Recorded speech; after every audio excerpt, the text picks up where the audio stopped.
Selamat pagi, jumpa lagi di Berita Padang bersama saya, Afrin Meriana. Sejumlah berita aktual dan menarik akan kami sajikan untuk Anda. Berikut 3 berita utama pagi ini.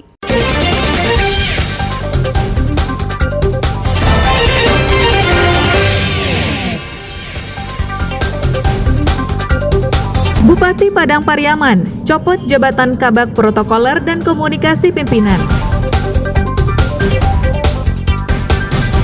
Kabur 2 tahun, seorang napi ditangkap petugas.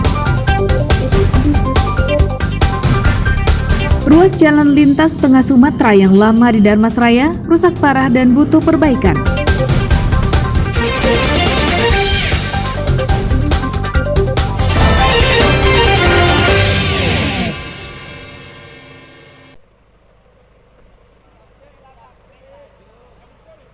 Palu hakim belum diketuk, sanksi administratif sudah menanti Anessa Satria. Tak hanya harus mendekam di penjara, tapi pejabat eselon 3 di pemerintahan Kabupaten Padang Pariaman ini juga akan kehilangan jabatannya sebagai Kepala Bagian Protokoler dan Komunikasi Pimpinan. Bahkan, jika Anessa divonis hakim bersalah saat menjalani persidangan, maka karirnya sebagai aparatur sipil negara juga akan berakhir. Karena pemerintah Kabupaten Padang Pariaman akan mengusulkan Anessa Satria dipecat sebagai ASN kepada Menpan ARB. Derita Anessa masih belum berakhir. Pemerintah Kabupaten Padang Pariaman, tempat Anessa mengabdikan lebih dari setengah usianya sebagai pegawai, juga memutuskan tidak akan memberikan bantuan hukum kepada Anessa.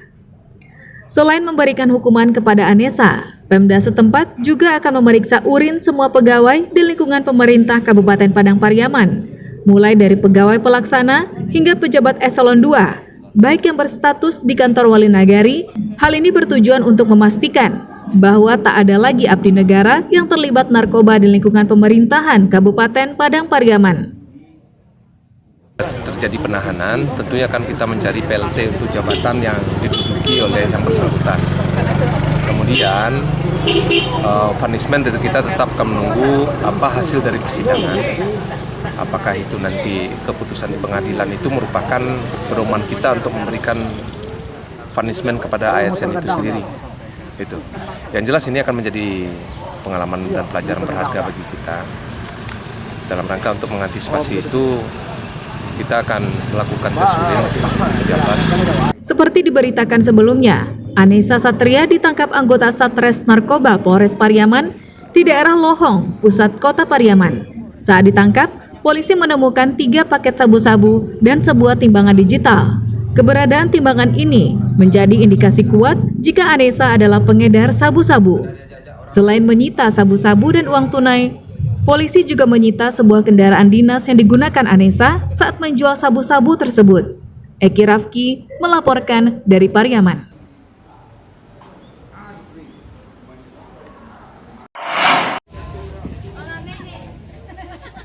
Sejak 2 bulan lalu, harga cabai di Pasaman Barat mulai merangkak naik.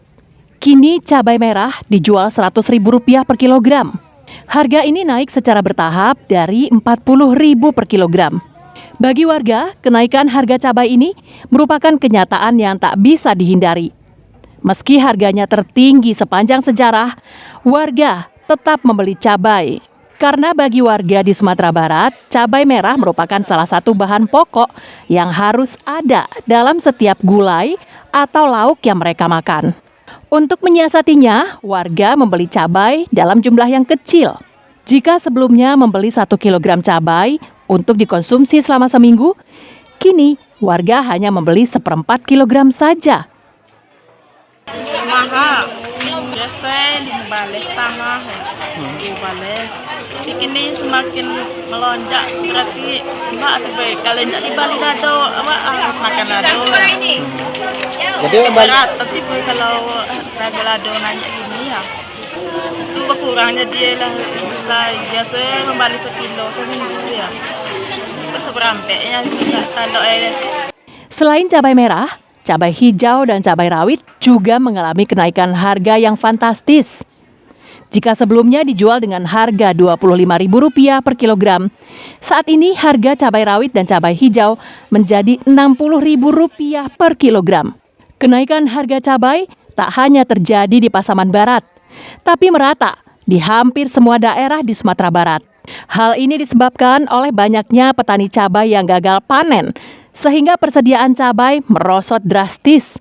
Diduga kondisi ini akan berlangsung lama, karena Sumatera Barat memasuki musim pancaroba yang berdampak pada kondisi cuaca yang tidak bisa ditebak. Gratis kilo. Ya, 1 kilo, 100. Nah, 2 minggu gitu. Lado merah jadi lado putih 60. Hijau. Ada gomencer ya, sama aja lado putih. Jadi hijau. Lado hijau 60 sama. Enggak barang udah yang panjang. Sejatinya, pemerintah setempat harus segera melakukan operasi pasar sehingga harga cabai tak semakin menggila. Safaatul Ulum melaporkan dari Pasaman Barat.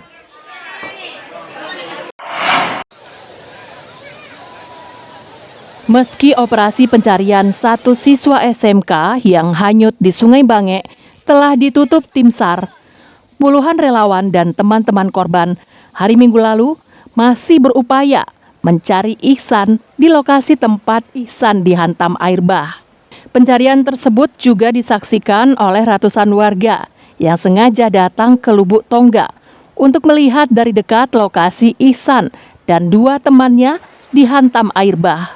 Selain menyaksikan pencarian, warga juga memanfaatkan kesempatan tersebut untuk berekreasi. Dipandu oleh Babin Kamtibmas, relawan mencoba menyusuri tempat-tempat yang dicurigai.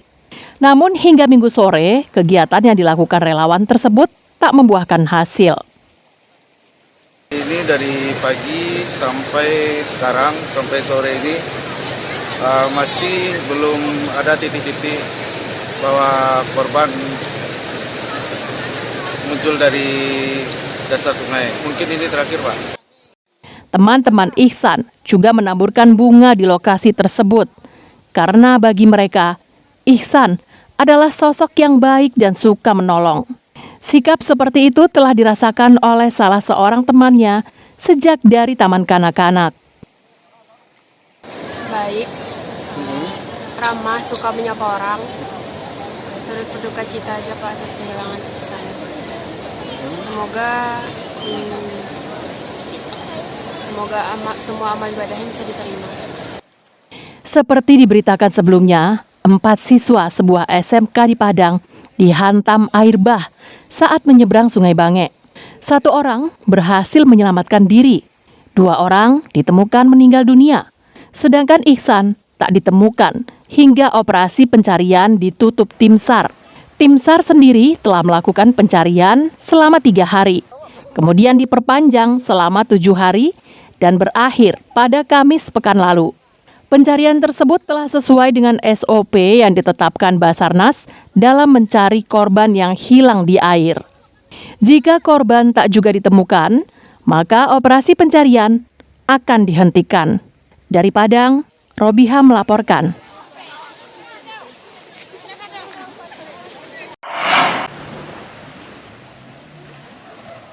Untuk sementara waktu, warga Pasir Baru di Kecamatan Sungai Limau, Padang Pariaman bisa berlega hati. Pasalnya, keganasan ombak yang menghantam bibir pantai bisa teratasi karena warga memperoleh ratusan karung plastik. Rencananya, karung tersebut akan diisi pasir dan disusun di sepanjang garis pantai. Tujuannya agar ombak tak lagi menjangkau rumah warga. Dengan demikian, abrasi di daerah tersebut bisa dicegah untuk sementara waktu. Sejak 2 bulan lalu, warga setempat telah memohon bantuan karung ke pemerintah Kabupaten Padang Pariaman agar bisa membangun penahan abrasi dari karung plastik yang diisi pasir. Namun permohonan tersebut tak kunjung dikabulkan.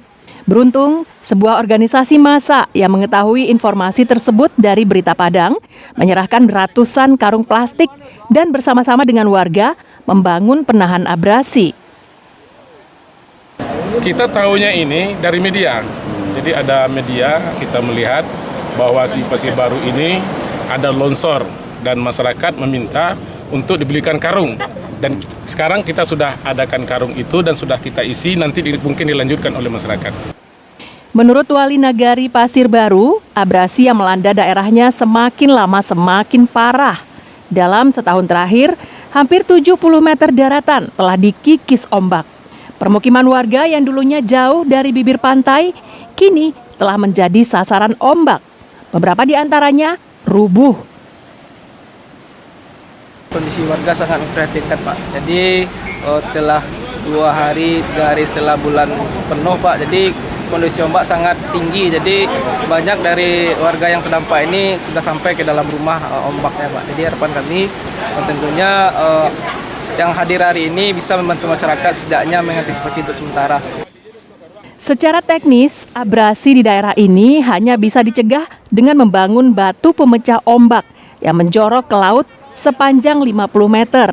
Batu tersebut baru berfungsi optimal jika dibangun dalam jumlah banyak dan berjarak 50 meter. Eki Rafki melaporkan dari Padang Pariaman.